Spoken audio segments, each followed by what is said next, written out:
Hello friends, কেমন আছেন আপনারা সবাই? আশা করি সবাই খুব ভালো আছেন।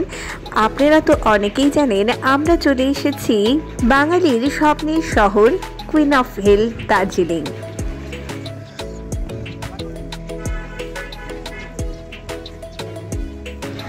আমি মনে করি time is equal to money. তাই 2 রাত 3 দিনের দার্জিলিং ট্রিপ আপনারা কেমন ভাবে করতে পারেন, কোথায় থাকবেন, কি খাওয়া দাওয়া করবেন, কোথায় কোথায় ঘুরবেন এবং কেমন ভাবে ঘুরবেন, কোন কোন জায়গায় অবশ্যই সাবধানতা অবলম্বন করবেন, এই সমস্ত ডিটেলস নিয়ে আজকের ভিডিও। আশা করি সঙ্গে থাকবেন এবং ভালো লাগলে লাইক, শেয়ার এবং চ্যানেলটিকে সাবস্ক্রাইব করতে ভুলবেন না। আর আপনাদের মূল্যবান মতামত অবশ্যই কমেন্ট সেকশনে জানাবেন। তাহলে চলুন দেরি না করে শুরু করা যাক আজকের ভিডিও। প্রথমেই আপনাদের জানাবো দার্জিলিং আপনারা পৌঁছবেন কেমন করে। দার্জিলিং যেতে হলে প্রথমে আপনাদের এসে পৌঁছতে হবে শিলিগুড়ি।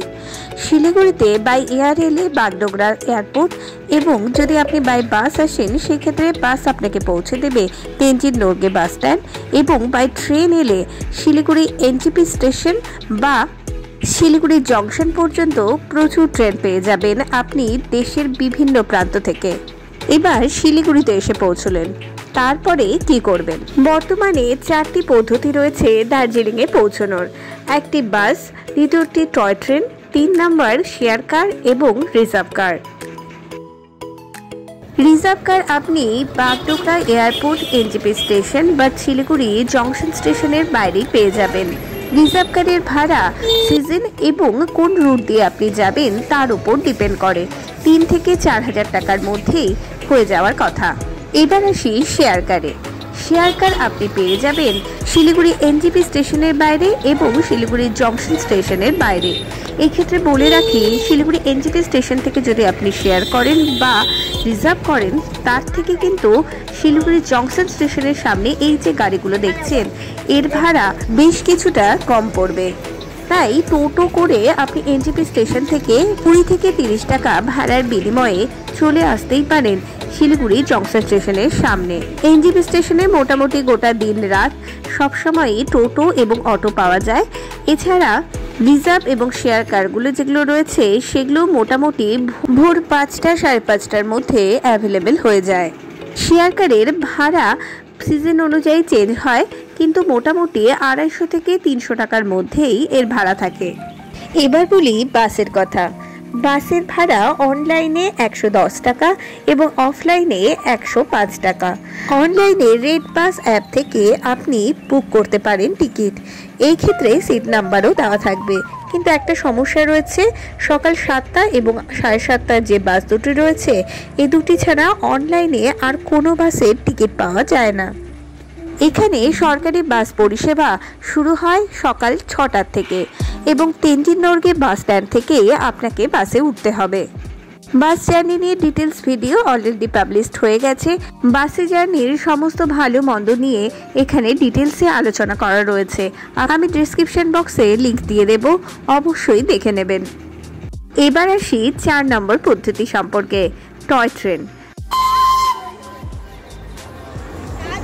টয় ট্রেনের টিকিট আপনাকে অনলাইনে বুক করতে হবে, কারণ এর রাশ প্রচণ্ড থাকে। Toy train Siliguri NJP station থেকে সকাল 10টার সময় ছাড়ে এবং দার্জিলিংয়ে এসে পৌঁছয় বিকেল 5টা 5:30টা মতন সময়।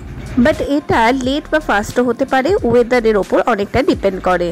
টয় ট্রেনে 2টি কোচ রয়েছে, একটি ভিস্টাডাম আর একটি ফার্স্ট ক্লাস। ফার্স্ট ক্লাসের ভাড়া 1450 টাকা এবং এখানে কিন্তু টয়লেট রয়েছে। আর ভিস্টাডামের ভাড়া 1250 টাকা। এখানে আবার টয়লেটের ব্যবস্থা নেই। এই তো হলো দার্জিলিংয়ে আসার কথা।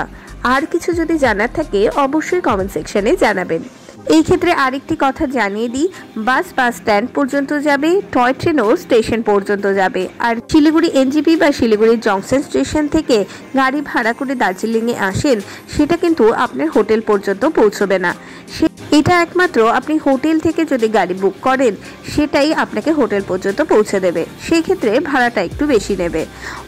অন্যদিকে আপনি বাস স্ট্যান্ড বা স্টেশন যেখানেই পৌঁছন সেখানে এই যে দেখতে পাচ্ছেন এরকম গাড়ি পাওয়া যায়।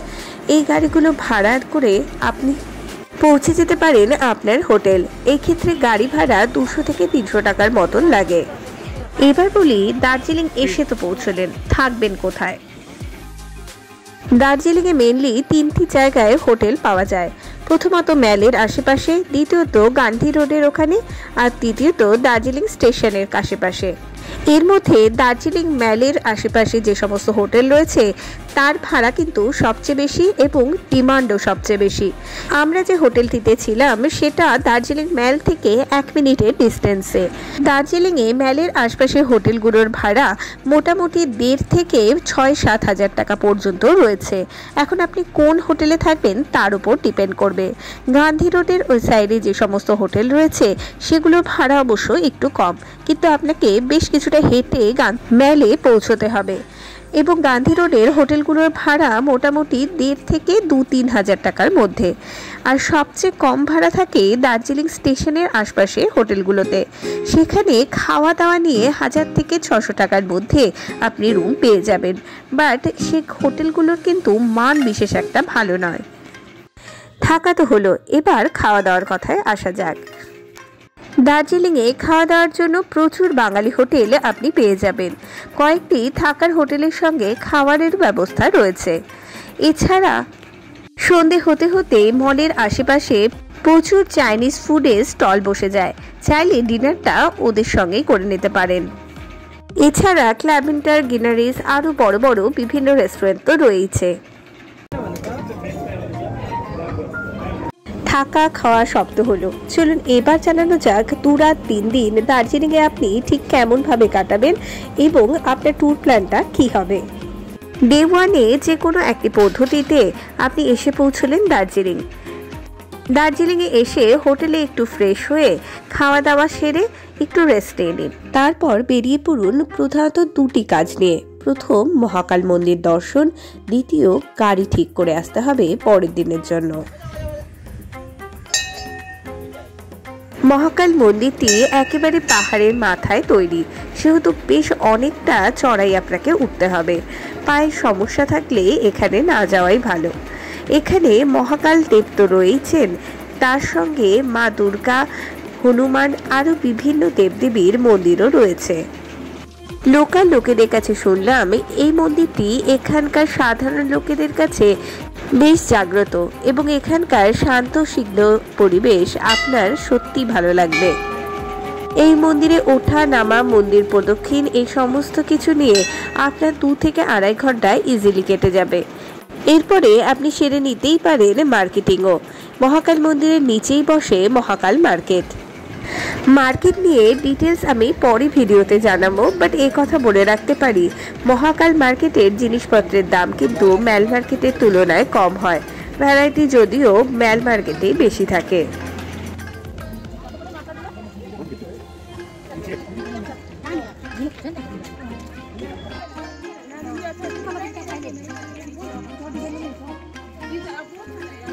এরপরে ম্যালে যে ফাউন্টেনটা রয়েছে তার ডান দিকের রাস্তাটা দিয়ে সোজা চলে গেলে ক্ল্যাভেন্ডার্সের সামনে রয়েছে ট্যাক্সি স্ট্যান্ড। এখান থেকে পরের দিনের জন্য আপনি ট্যাক্সি বুক করে যেতেই পারেন এবং রাস্তাতেও এরকম বেশ কয়েকজন ব্রোকারকে আপনি দেখতে পাবেন ট্যাক্সির জন্য। মেনলি 4 রকমের ট্রিপ করানো হয় দার্জিলিংয়ে।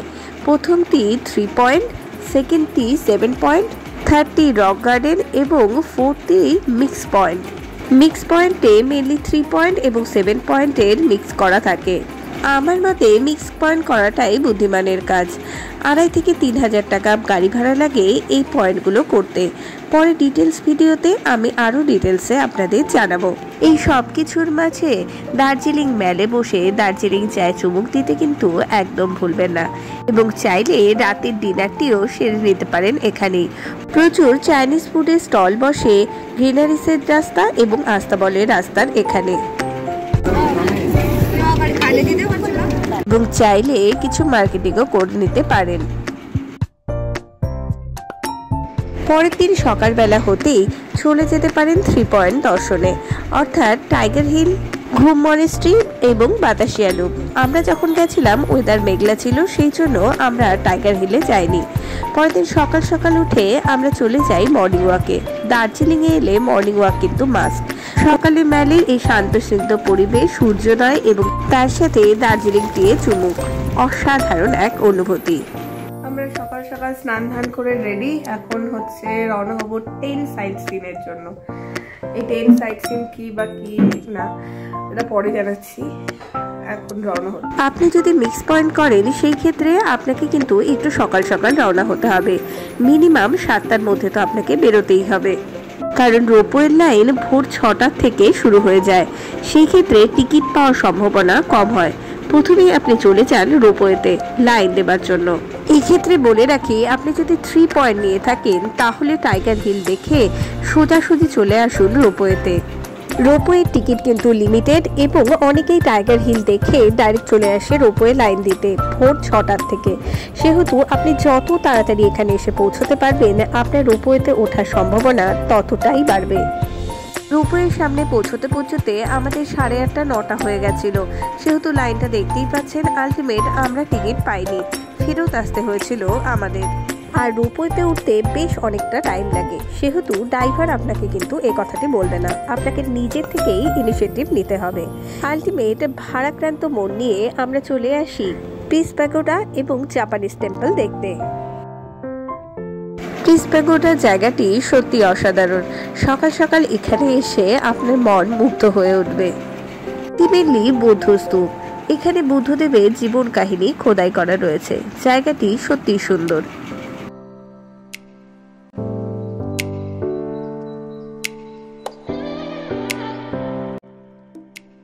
এবং এর পাশেই রয়েছে জাপানিজ টেম্পল।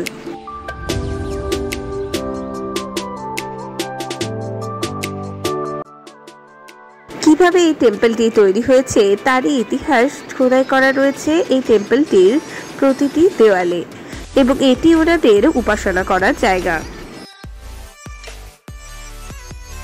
এরপরে সোজাসুজি আমরা পৌঁছে যাই ঘুম মনেস্ট্রি। বিশাল একটা বড়সড় মনেস্ট্রি নয়, কিন্তু বেশ সুন্দর, ফাঁকা, শান্ত, নিরিবিলি। পিক সিজন প্রায় এসে গেছে, তাই গোটা দার্জিলিং জুড়ে বেশ সাজো সাজো রব। এখানেও সেই জন্য কিনা জানি না, কিন্তু দার্জিলিং এর বেশ কিছু অংশে মেরামতির কাজ চলছিল। মনেস্ট্রির সামনে বেশ কয়েকটি দোকান রয়েছে, চাইলে এই সমস্ত ফেংশুই জিনিস এখান থেকে কিনে নিতে পারেন। এখানে খুব একটা বেশি দাম নেয় না। এখান থেকে সোজা আমরা পৌঁছে যাই ঘুম স্টেশনে। ঘুম স্টেশনটি এখান থেকে খুবই কাছে এবং ওখানে একটি ট্রেন মিউজিয়ামও রয়েছে।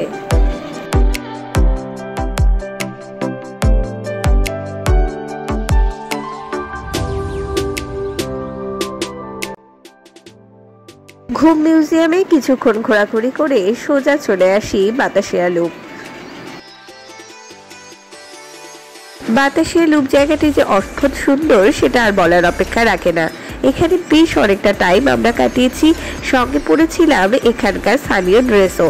50 টাকা নিয়েছিল এর ভাড়া, এবং সাথে দেখেছিলাম টয় ট্রেন।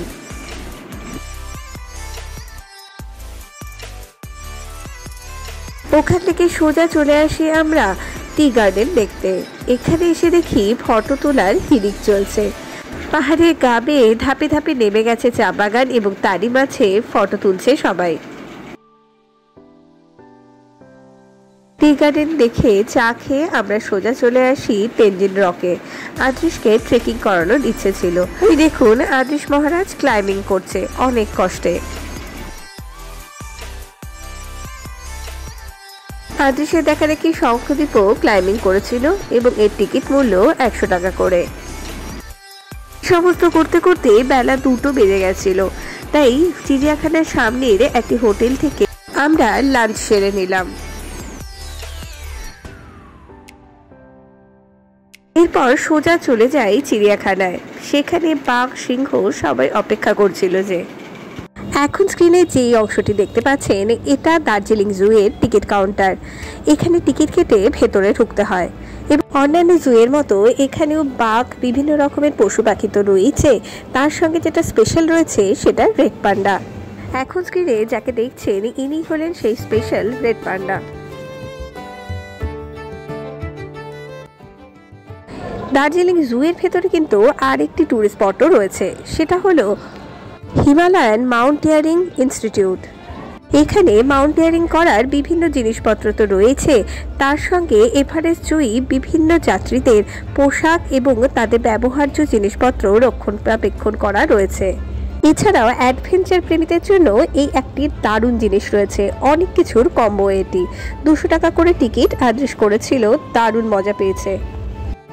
গোটা জুটি বেশ খাড়া, সেহেতু আপনার ঘুরতে বেশ অনেকটা টাইম লেগে যাবে, মোটামুটি 2 ঘন্টা তো ধরে রাখতেই পারেন।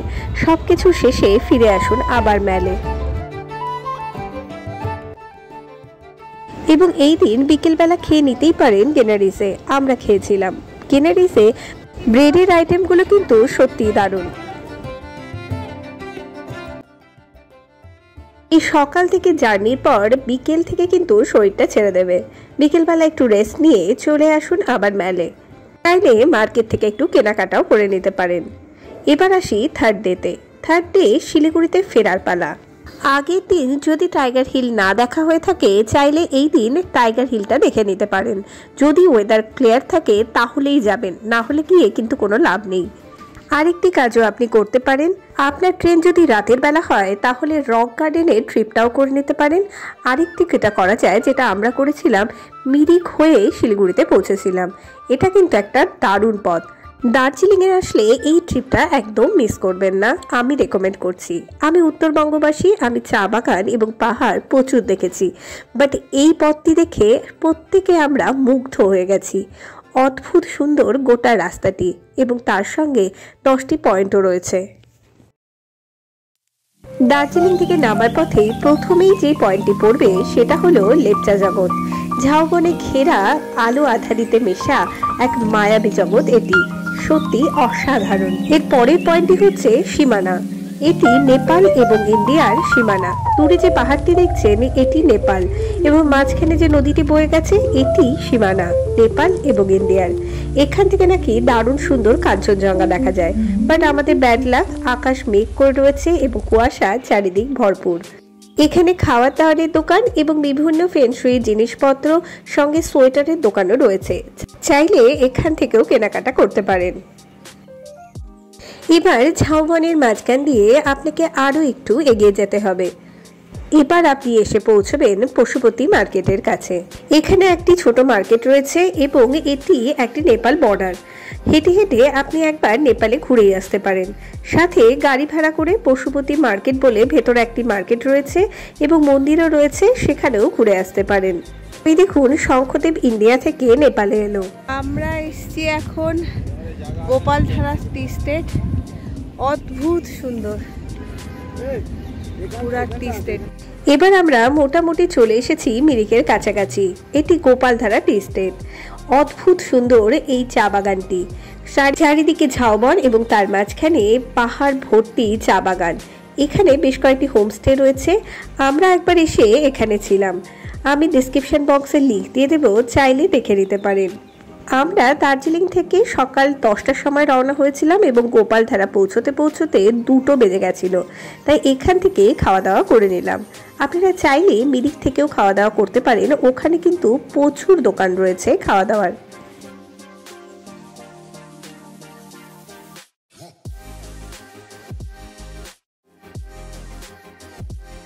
এরপরে আপনাদের গাড়ি এসে পৌঁছবে মিরিক লেকের সামনে। এখানে চাইলে আপনারা বোটিং করে নিতে পারেন এবং ঝাউবনের মাঝখানে ঘুরে বেড়াতে একদম ভুলবেন না। অদ্ভুত সুন্দর এই জায়গাটি। এখানেও মার্কেট রয়েছে এবং খাওয়া দাওয়ার জায়গা রয়েছে প্রচুর, চাইলে খাওয়া দাওয়াটা এখানেই সেরে নিতে পারেন।